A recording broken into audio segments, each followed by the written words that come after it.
Assalamualaikum warahmatullahi wabarakatuh. Halo sahabat cerdas semuanya, jumpa lagi bersama Momi Guru.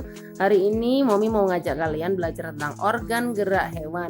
Masih di pembelajaran tematik kelas 5, tema 1, subtema 1, yaitu tentang organ gerak hewan. Sudah siap semuanya? Ayo kita mulai. Sahabat cerdas semuanya, seperti yang kita ketahui bahwa ciri-ciri makhluk hidup adalah bergerak.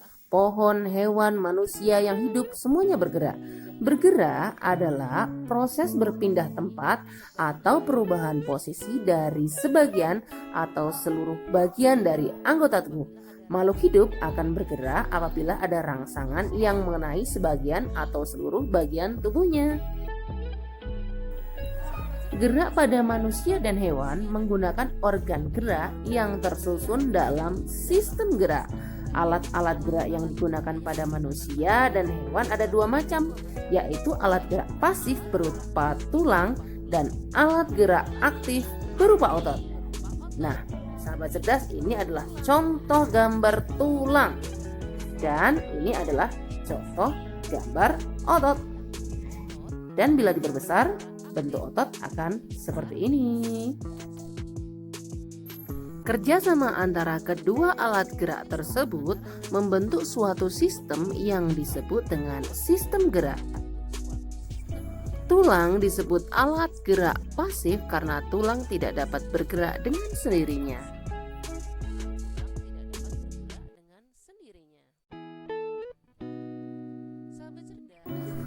Tanpa adanya alat gerak aktif yang mempengaruhi tulang, maka tulang hewan ataupun manusia akan diam dan tidak dapat membentuk alat pergerakan yang sesungguhnya. Walaupun merupakan alat gerak pasif, akan tetapi tulang mempunyai peranan yang sangat besar dalam sistem gerak manusia dan hewan. Nah sahabat cerdas, selanjutnya akan kita bahas tentang organ gerak hewan. Yang pertama akan kita bahas adalah kelinci. Alat gerak utama pada kelinci adalah kaki. Fungsi utama kaki pada kelinci adalah untuk bergerak dengan meloncat. Kaki belakang kelinci lebih kuat dan panjang dibandingkan dengan kaki depannya. Karakteristik kelinci yaitu hewan avertebrata atau bertulang belakang, gerakannya lincah dan cepat, berpindah tempat dengan berlari, berjalan, dan meloncat. Hewan yang kedua adalah siput. Tahukah kalian siput? Ya, siput merupakan hewan yang berjasa dalam penguraian serpian daun-daunan. Siput memiliki pertahanan diri yang baik dalam beradaptasi dengan lingkungan dan mempertahankan diri dari serangan predator. Karakteristik siput itu adalah avertebrata atau hewan tanpa tulang belakang, gerakannya lambat, berpindah tempat seolah-olah merayap. Hewan selanjutnya adalah kupu-kupu. Ya, kupu-kupu adalah serangga bersayap indah. Sayap adalah organ gerak paling utama pada tubuhnya. Kupu-kupu bisa terbang sejauh ribuan kilometer untuk mencari daerah yang hangat ketika musim dingin tiba.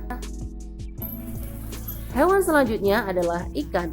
Salah satu bentuk tubuh yang paling banyak dimiliki oleh hewan air ini adalah bentuk rudal. Bentuk tubuh ini memungkinkan ikan dapat meliuk ke kiri dan ke kanan.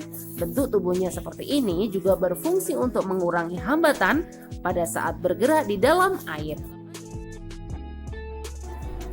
Ikan memiliki gelembung renang dalam tubuhnya yang berguna untuk mengatur gerakan naik dan turun di dalam air.